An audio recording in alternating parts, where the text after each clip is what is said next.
Yours truly has spent quite a bit of time listening through Audible, YouTube, other places, various books on dating, self-help books on dating. I have gone through the gamut.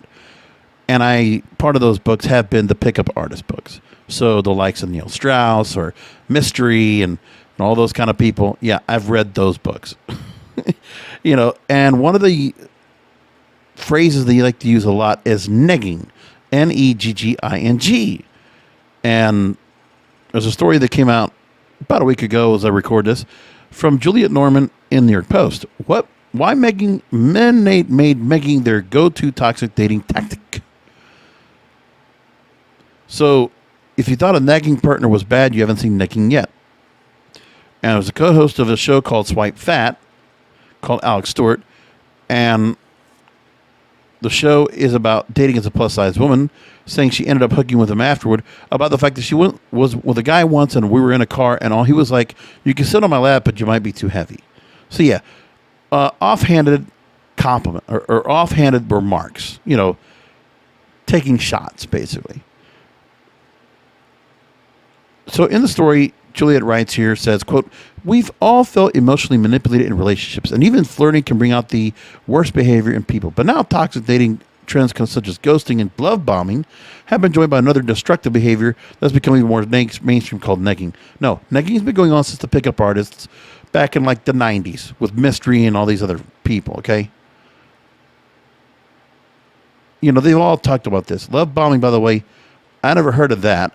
Oh, dating someone who is lavish with attention and then things have quickly soured. Well, that's just a manipulative, narcissistic piece of shit, okay? Just saying. Now, moving along. Backhanded compliments. That's what negging is. Backhanded compliments.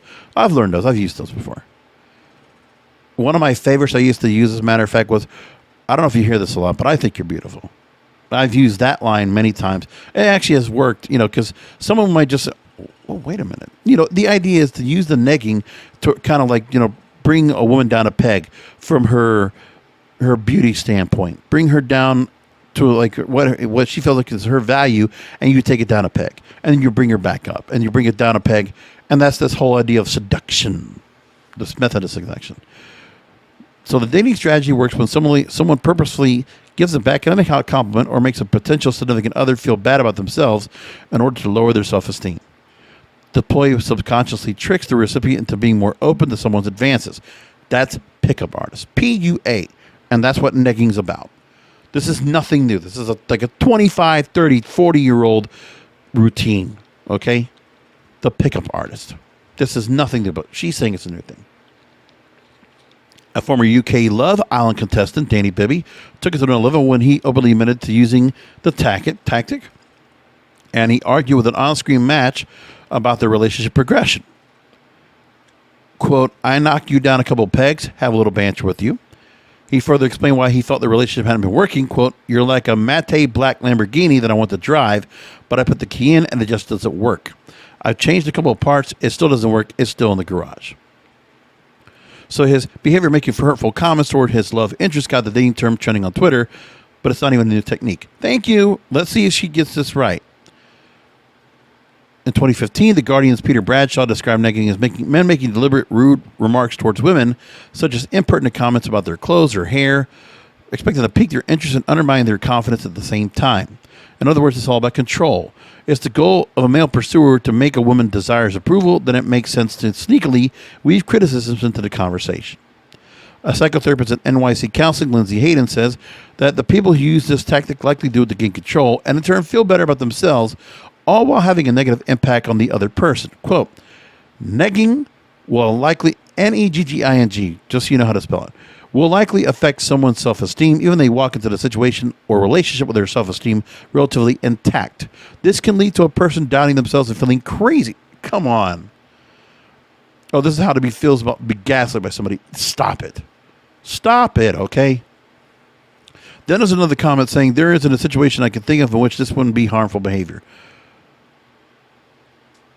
If you feel like you're that sensitive to somebody making backhanded compliments, then just get out of there. Or just don't go out. The reason this is going on like this is because of the fact that you get this thing where I mean, every guy is not going to do the nice guy thing and put you on a pedestal. So they're trying to they're trying to, you know, distinguish themselves from being the nice guy. They want to show you that they will not take your shit. Because a woman, believe it or not, and sometimes the other way around, they're not negging. They don't do backhanded compliments. But if we're going to go ahead and put you up on a pedestal and get things for you and do things for you, when we feel like there's not much that's being done in return, then negging comes into play.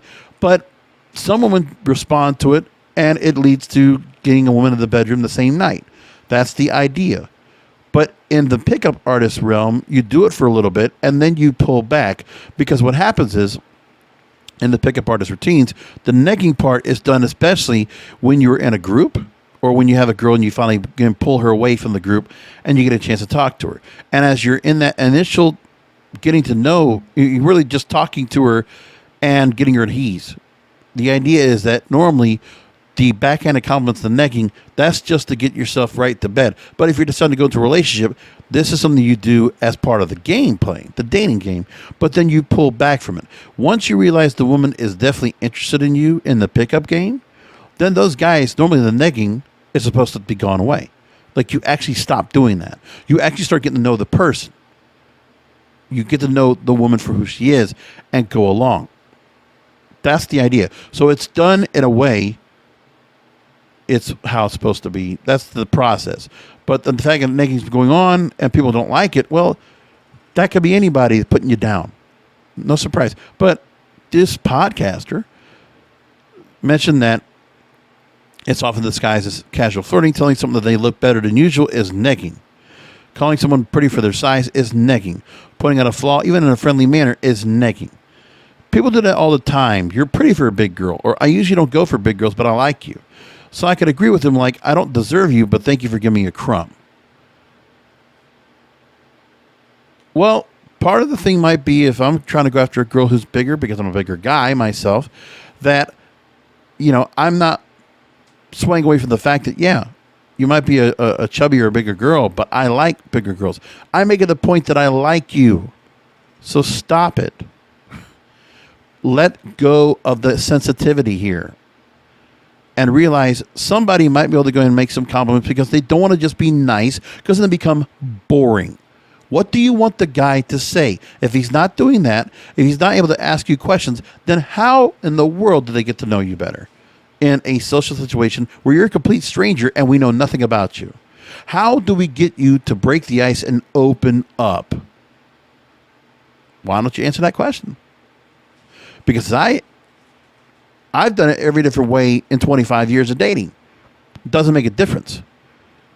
It still comes down to people want to go and do what they're going to do, and a woman's just going to feel like it's, you know, so supposedly the guy is not supposed to be actually necessarily have to be good looking or very muscular. You're supposed to like the person for who he is. You're supposed to like their personality. Well, the personality is that they don't take shit. And they're also trying to be real about things. They're actually being honest in the conversation. So the negging, even though you don't like it, it's not being done, it's done on purpose. Part of it is the guy is actually just being honest and real with you. Do you want him to be fake? Do you want him to be somebody that he's not? And then manipulate you and be narcissistic and then put you into a bad, toxic relationship that you don't want to be in. Like, what do you want? How do you want this to go? That's the point. And in the same vein, this might be a deal breaker for a girl. Doesn't like negging. Doesn't like this whole thing that's being done. What about that? Okay. Well, here's something that might be interesting about the fact of why guys might do this. A 1965 study by social psychologist Elaine Walser found that men saw women with lower self-esteem as more attractive. And it can be more likely that a confident partner will expect more in a relationship, and people tend to gravitate towards partners they find attainable. Well, that's partly true. Because the other part is, it's just too much to go after a girl that's just very high maintenance. That doesn't even mean about the kind of work that a woman does to make herself look beautiful, presentable, and make herself feel great. Like, that's also the other part. So Yeah, let's see if anybody actually goes ahead and takes away the fact of negging. If that becomes something that people don't want to have, well, then how do you talk to a woman? Like, if you can't have fun, you can't be playful, and now this is considered bullying, and this is negative. Well, there's a lot of things that guys find negative too, and this could just be the next thing. Oh, can't handle negging, can't handle a little backhanded compliment. Got it. Well, then Yahoo Life, they took a BuzzFeed article and talked about the fact of men being asked to share their own dating deal breakers. And you have a number of things where the question in a popular Reddit thread asked the men of the internet, what are some deal breakers for a potential relationship, even if they're attractive? Then you have a couple like these. Having absolutely no sense of accountability for their actions. Believe me, it is more common than you think. Complaining about everything. Lying, saying stuff about you behind your back, being mean to people for no reason, being fake, talking about exes too much to the point of comparing you to the two of you. Big no-no for me. Doesn't let you have time to yourself, or their entire life revolves around you to the point that they suffocate you. No testing behavior. Be straightforward, or I'll assume you're likely to instigate dumb shit drama. Honesty for honesty. Next, if they're terrible with finances. Another red flag is when they ask you for every little detail when you've been with somewhere without them, like out with friends, basically accusing you of cheating, getting overly defensive and secretive, showing really strong cheater signs themselves. And I'm sure there's many more. But overall, what does this mean for dating? Like, it's so hard to date now, and it's so disappointing to talk to anybody anymore because everybody's so upset. You can't, guys have done certain things to try to get a girl, and so they've used certain methods. Now, I'm not saying the pickup artist idea works, but if you're doing the pickup artist thing, the actual instruction is that negging's done for a short period when you're getting to know somebody as an icebreaker, as an indicator of interest, IOI. These are all the pickup books. They all got this in here. Trust me, I've read them. And that's what it all is. So Neil Strauss, Mystery, Mark Manson, all these people doing their own same thing and doing all their stuff that they have out there. Okay? Just let it be, man. I mean, if you can't handle dating, obviously that's why the whole modern women, single guy thing is just so misconstrued. And then I look at TikTok and everybody's all upset about dating. But that won't make me stop talking about it. I'll talk to you next time.